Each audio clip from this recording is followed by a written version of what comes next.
もし何年も凄惨な暴力にさらされた挙句誰もそのことに同情してくれなかったとしたら、2004年1月27日、中国山西省華極県、人里離れた山荘へ訪れた警察はその中で一人の女性を発見しました。早く私を連れ出して。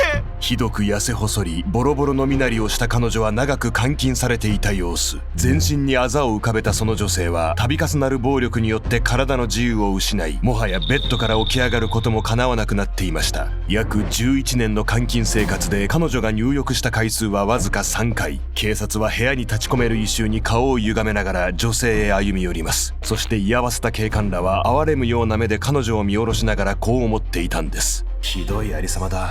でも自業自得だろう。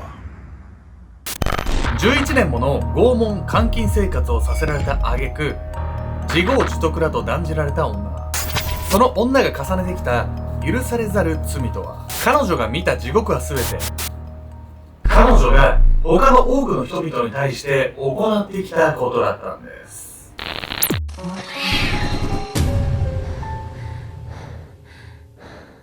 おさすけんちゃんです。いやー、みやみこです。寿司食いてえわ俺。トロタク食いたい。食えばいいじゃない。何なの？夏場の旬の魚って言ったら何だと思う？夏場の旬な魚はあれしかないな。マグロだ。でも通年ですそれは。いやもう今光り物。光り物？アジ。アジとか小肌とか。普通魚って冬場の脂が乗った時期が美味しいって言うけど、なんかね、夏場の方が光り物は筋目されてても脂が乗っててすごいねっとりして美味しいんだ。ねっとりか。嫌いじゃないね。あんたが言うとなんかちょっといやらしく聞こえるから今回は中国の人身売買にまつわる事件をご紹介します。ある女性が11年も監禁拷問されるんですが、彼女が救出された際に多くの人々から自業自得だったと断じられてしまうんだよ。人身売買の被害者に対して自業自得だなんてさ、やっとの思いで助かったわけでしょ。それなのにひどすぎない？いくらなんでも。まあそれがね、彼女にとってはそんなひどい言い分もまかり取ってしまうほどの秘密があったんです。11年間世間と隔絶されて生きていたにもかかわらず全く同情されない女性。一体その女性はどんな人間なんでしょうか。監禁された女の正体。2004年1月27日、中国山西省華極県。夜も更けた頃、とある古びた山荘へ複数人の警察官が詰めかけました。警察です。あなたはボン・ホンジュさんですね。山荘の扉を開けるとベッドに横たわる女性が一人。彼女はひどく痩せこけており、部屋には異臭が立ち込めている状態。ボン・ホンジュと呼ばれたその女性は食事や入浴さえも満足にできずにいることが見て取れました。早く私を連れ出して。警察の姿を見るなりその目を大きく見開き、涙を流しながらそう叫んだホンジュ。シラミが這いずり回るベッドの上で必死に助けを求める彼女は自分では立ち上がることもできない様子。実はホンジュは人身売買の被害者で11年もの間その家に監禁されていました。ホンジュを監禁していた男は毎日のように暴力を振るい、脳出血を起こした彼女は半身不随の状態に。自力では逃げることも叶わず、いつか誰かが助けに来てくれることを願うしかなかったのです。半身不随になるほどってどんなひどい暴力されたの？普通ね、人身売買っていうと労働目的だったり性的目的だったりっていうのがあるんですけど、単にいたぶるっていうのが目的っていうのが本当に気味悪いし怖いっすよね。これ血が悪い。ずっと待ってたのよ。毎日本当に辛かった。涙ながらに監禁生活の悲惨さを訴えるホンジュ。しかしその場に居合わせた警察官の中に彼女に同情の目を向ける者は皆無でした。それはホンジュがもともと85人を売り飛ばした人身売買組織の首謀者だったから。そう、警察が今日この山荘へ駆けつけたのはホンジュを保護するためではなく逮捕するため。長年逃亡していた彼女の悪事を知る警察にとっては半身不随のボロボロの状態を見ても因果応報としか思えなかったのです。本当に自業自得なんだけど、そんなことあり得る？人身売買の首謀者だった人が人身売買されるなんてことあるの？気になりますよね、これね。まずはこのホンジュっていう女性がなぜ人身売買に手を染めたのか。そこには娘への行き過ぎた愛があったんです。鬼になった母親。中国南西部重慶市で育ったボン・ホンジュは明日の食事も心配しなければならないほどの貧困家庭の出身。彼女は小学校を卒業する前から働きに出て家計を支えていたといいます。そんな辛く何の自由もない幼少期を経て、ホンジュはやがて同年代の男性と結婚。娘を授かり家庭を築いたことでようやく幸せを手にしたように感じていたのです。同時に本樹は娘をその腕に抱くたび思うことがありました。あなたには私のような思いはさせたくない。しかし無情なことに貧困層の本樹が必死に働いたとしてもその暮らしぶりを変えることはできませんでした。このままでは娘にも自分と同じ暗い人生を歩ませることになってしまう。それだけは絶対に避けたいと考えた本樹は村のお金持ちがいかにして富を築いたのかを調べ始めます。そして彼女は知ってしまったのです。当時の中国で横行していた人身売買ビジネスを。1986年当時、中国は一人っ子政策の真っ只中。働き手として男児を望む家庭が多く、子供の人身売買があちこちで行われていました。また男女比が大きく偏り、男性たちが結婚に困るようになると若い女性も商品として売買されるように。娘を何より大切に思う本樹にとって人身売買で身を立てている大金持ちが多数いるという事実は受け入れがたいものでした。しかしこの子のためよ、背に腹は変えられない。そう決心した彼女は罪悪感を覚えながらもこの卑劣極まりない犯罪に手を染めてしまうのです。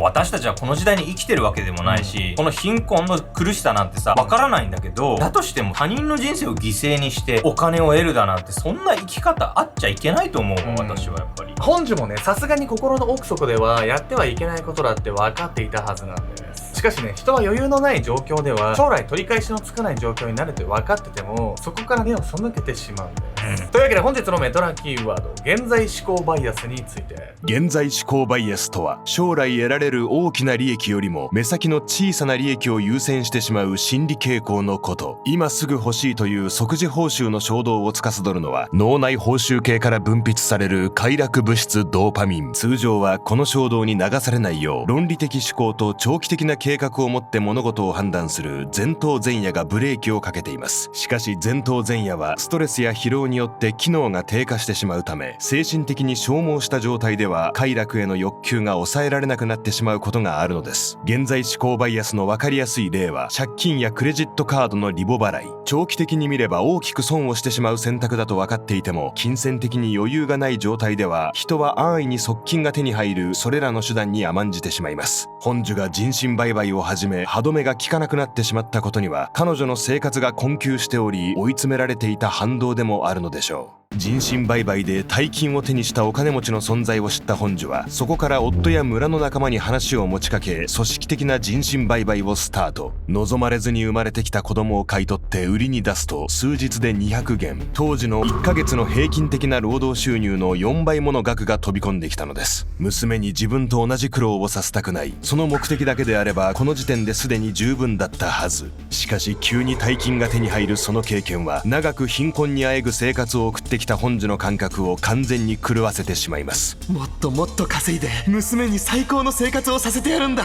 こうして人身売買の沼にはまっていった本樹は、誘拐などさらに悪質な手口に手を染めるように。彼女は複数の省に拠点を広げ、6年間で85人もの人身売買を行ったのです。しかし組織の拡大は同時に本樹自身の首を絞める原因にもなりました。本樹大変だ、警察の捜査が入ってみんな捕まっちまった。1992年8月、誘拐した子供を地方まで売りに来ていた本樹は岐路につくさなか、仲間からその連絡を受けました。仲間は夫も含め全員が逮捕されている状況。組織のトップである本樹が捕まれば極刑も免れないその事態を受け、彼女はこう思ったのです。絶対に捕まるわけにはいかない。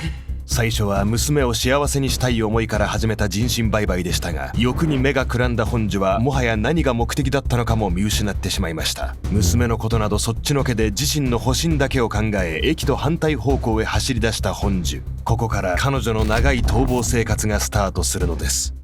人身売買で儲けたのもつかの間、警察に追われる身となった本樹。しかしここから彼女自身がなぜ人身売買の被害者となってしまったのか。それは緊張が続く逃亡生活の中に現れた一瞬の油断が原因だったんです。最低最悪の出会い。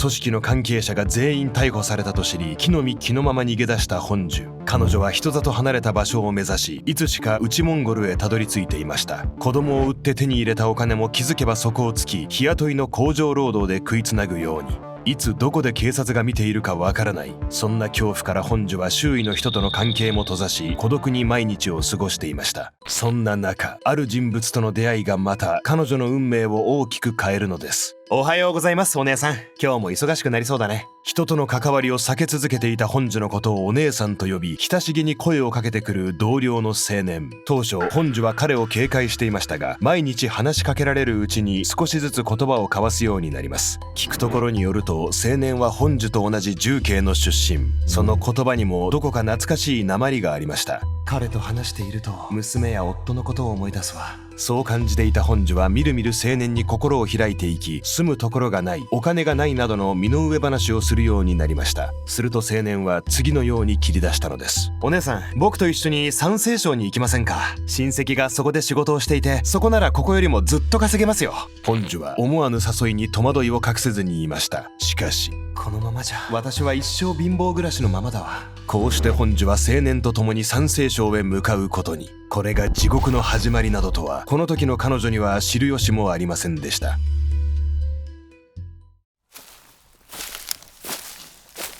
青年に連れられ山西省に向かった本樹。たどり着いたその場所は人里離れた山荘だった。